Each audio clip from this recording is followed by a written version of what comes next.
ओम श्री गणेशाय नमः। ओम श्री गुरुवे नमः। ओम नमः शिवाय।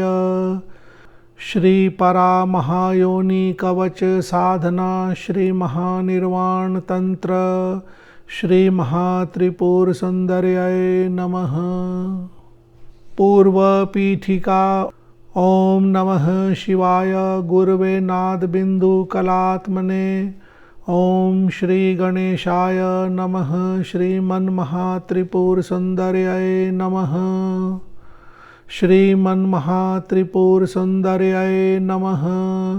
श्री भैरव उवाच क्रम दीक्षा विधानानि मयोक्तानि महेश्वरी त्वयात्मनः कुलागारे कवचं यत् सुगोपितम् अधुना कृपया त्वं च तत्सर्वं वक्तुम् अर्हसि।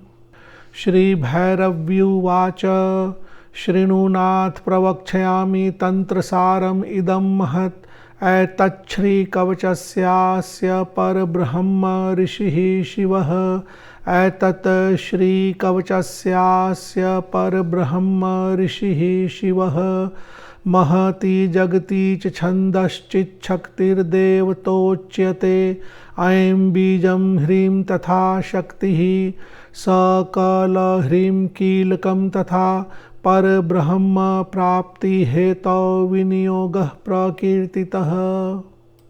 अथ विनियोगः। ओम अस्य श्री परा महायोनि कवचस्य श्री परब्रह्म शिवः ऋषिः महति जगति छन्दः श्री चिच्चशक्तिः श्री चित्तशक्तिः देवता। ऐं बीजं ह्रीं शक्तिः सकलह्रीं कीलकं परब्रह्म प्राप्ति हेतौ पाठे विनियोगः। ऋष्यादिन्यासः।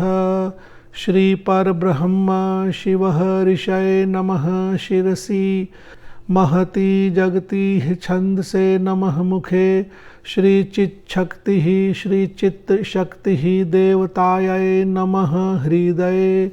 ऐं बीजाय नमः गुह्ये ह्रीं शक्तये नमः नाभौ सकलह्रीं कीलकाय नमः पादयोः परब्रह्म प्राप्ति हेतौ पाठे विनियोगाय नमः सर्वांगे। ध्यानम्।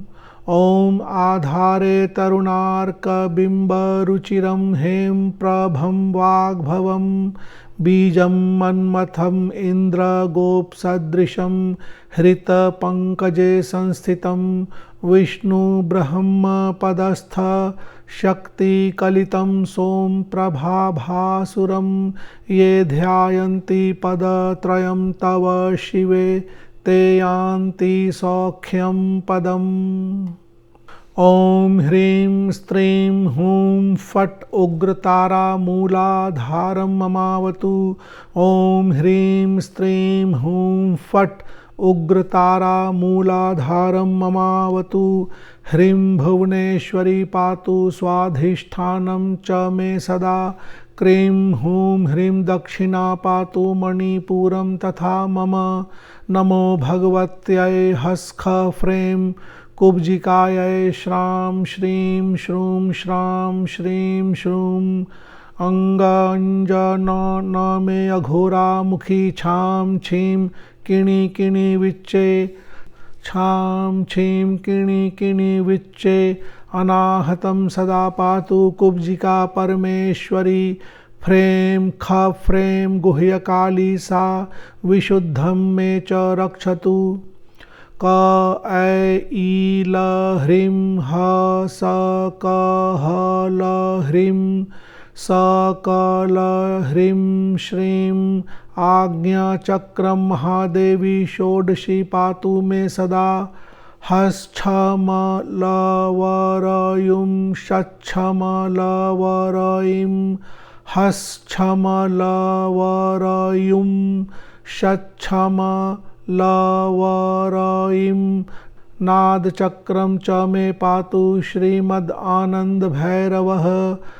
हसौमः सौमः अर्धनारीश्वरी बिन्दुश्च मेऽवतु हंसः सोऽहं सदा पातु सहस्रारं सदा मम क ऐ ह्रीं ह स क ह ल ह्रीं स क ल ह्रीं श्रीं शिरो मे पातु सा देवी महात्रिपुरसुन्दरी क ऐ ह्रीं कामेशी भ्रूमध्यं मे सदावतु ह स क ह ल ह्रीं वज्रेशी दक्षनेत्रं सदावतु स क ल ह्रीं वामनेत्रं रक्षतु भगमालिनी हस्त्रैं हस्कल ह्रीं हसौमः त्रिनेत्रं पातु भैरवी ह्रीं श्रीं सौः त्रिपुरा सिद्धा कर्णौ मे परिरक्षतु ह्रीं क्लीं छुं मां सदा पातु मुखं त्रिपुरमालिनी हसैं हस्क्लीं हसौं कंठं पातु श्री त्रिपुरा श्रीर्मे हैं क्लीं हसौं पातु वक्षस् त्रिपुरवासिनी दौवारिजौ सदा पातु हयाणिमाद्यष्टसिद्धयः हयाणिमाद्यष्टसिद्धयः ह्रीं क्लीं सौः पातु मे नाभिं परा त्रिपुरसुन्दरी दशमुद्रायुता देवी ममोरु पातु सर्वदा ऐं क्लीं सौः पातु मे जानु श्रीमहात्रिपुरेश्वरी षड्दर्शनं सदा पातु जङ्घायुग्मं च सर्वदा आं सौः त्रिपुरा पातु पादौ च सतत नमः ॐ ह्रीं श्रीं पातु मां पूर्वे श्रीमहाभुवनेश्वरी क ऐ ह्रीं दक्षिणे मां परा आद्या परिरक्षतु सौः ऐं क्लीं ह्रीं श्रीं श्रीकुजा पश्चिमे मां सदावतु श्रीं ह्रीं क्लीं ऐं सौः चोत्तरे मां पातु योगेश्वरी परा ह स क ह ल ह्रीं पातु मां अधो वज्र योगिनी स क ल ह्रीं सा ललिता हयूर्ध्वे मां परिरक्षतु श्रीं ह्रीं क्लीं ऐं सौः ॐ ह्रीं श्रीं क ऐ ह्रीं ह स क ह ल ह्रीं स क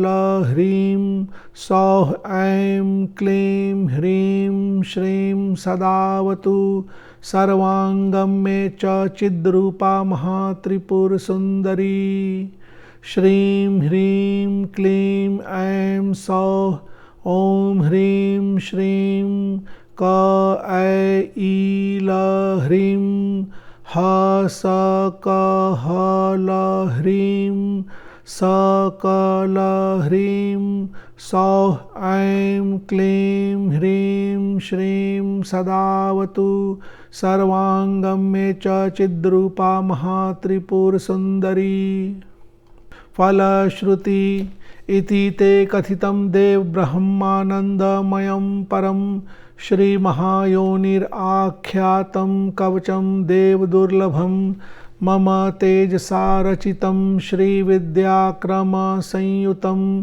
तव स्नेहान् महादेव तवाग्रे तु मयोदितं राज्यं देयं शिरो देयं न देयं कवचं परं देयं पूर्णाभिषिक्ताय स्वशिष्याय महेश्वर अन्यथा नारकी भूयात् कल्पकोटिशतैरपि दिक्सहस्रेण पाठेन हया साध्यं साध्यते क्षणात् लक्षं जपत्वा महादेव तद् दशांशं हुनेद्यदि ब्रह्म ज्ञानम् अवाप्नोति परब्रह्मणि लीयते भूर्जे विलिख्य गुटिकां स्वर्णस्थां धारयेद्यदि कंठे वा दक्षिणे बाहो साक्षात् कामेश्वरो भवेत् नारी वां भुजे धृत्वा भवेत् त्रिपुरसुन्दरी इति श्री महानिर्वाण तंत्रे श्री महायोनीनाम श्रीमन्महात्रिपुर सुंदरी कवचम संपूर्णम। यह श्री विद्या से संबंधित महात्रिपुर सुंदरी माता का कवच है। बहुत ही गुप्त कवच है। इसके फल श्रुति के भाग में कहा गया है, श्लोक संख्या 3 में, राज्यम देयम शिरो देयम न देयम कवचम परम देयम पूर्णाभिषिक्ताय स्वशिष्याय महेश्वर। यहाँ दिया जा सकता है, सिर भी दिया जा सकता है, लेकिन कवच को नहीं देना चाहिए। और अगर देना है तो पूर्ण दीक्षित साधक को देना चाहिए, स्व शिष्याय, जो अपना शिष्य हो। नहीं तो ऐसा जो है नरक का भागी होता है। अन्यथा नार की भूयात कल्प कोटि शतैरपि, कल्पों कोटि तक वह नरक का भागी होता है। तो इस तरह के कवच, इस तरह की विद्या का बहुत सोच समझ के ही पाठ करना चाहिए। श्लोक संख्या 4 में कहा गया है, दिक् सहस्त्रेण पाठेन, दिक् सहस्त्रेण, जितने दिक् होते हैं उतने हजार, यानी 10 दिशाएं होती है तो 10,000 पाठ करना चाहिए। ह या साध्यम, जो असाध्य है उसको भी साध्य किया जा सकता है, उसको भी सिद्ध किया जा सकता है। लक्षम जपत्वा महादेव, 1 लाख जप आदि करने पर, तद दशांशम हुने यदि, उसका 10वां हिस्सा हवन आदि करना चाहिए। तो ब्रह्म ज्ञानम अवाप्नोति, तो ब्रह्म ज्ञान की प्राप्ति होती है। तो इस तरह से फलश्रुति के भाग में कुछ बहुत ही गुप्त चीज़ों का वर्णन किया गया है।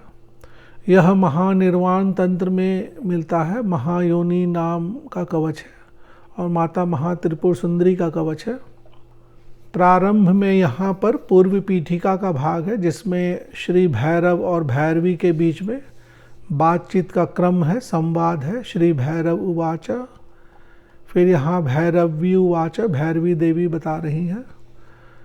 इस कवच का ऐम बीज है, ह्रीम शक्ति है और स क ल ह्रीम कीलक है। श्लोक संख्या 4 में ऐम बीजम ह्रीम शक्ति ही स क ल ह्रीम कीलक, और पर ब्रह्म की प्राप्ति के लिए इसका विनियोग किया जाता है।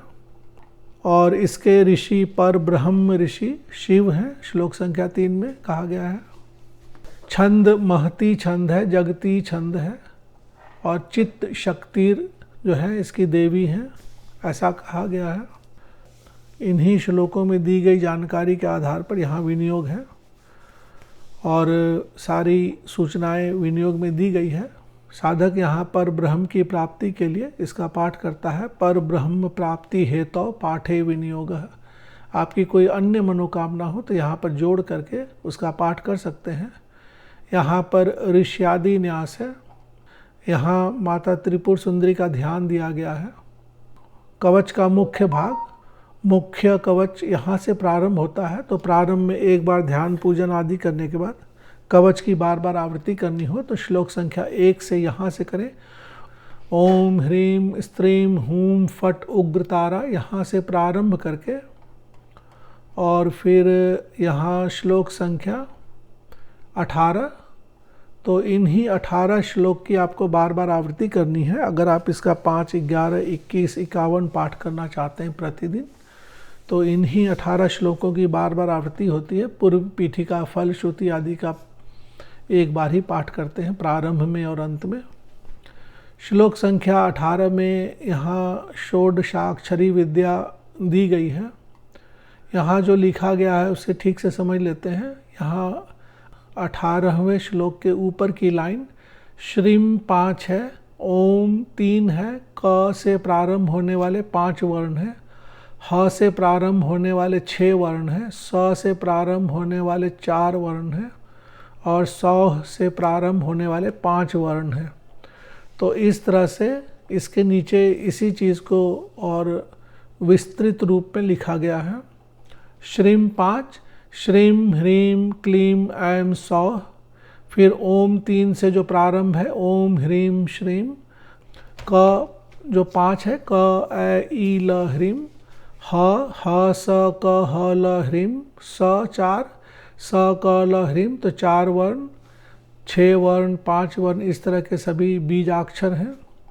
और सौः जो 5 वर्ण है, सौः, ऐं, क्लीं, ह्रीं, श्रीं। तो प्रथम लाइन में देखें श्रीं जो 5 है और अंत में जो सौः 5 है, ये दोनों का क्रम विपरीत क्रम है। तो इस तरह से मंत्र संपुटित मंत्र है। श्रीं, ह्रीं, क्लीं, ऐं, सौः से संपुटित है, विपरीत रूप में संपुटित है।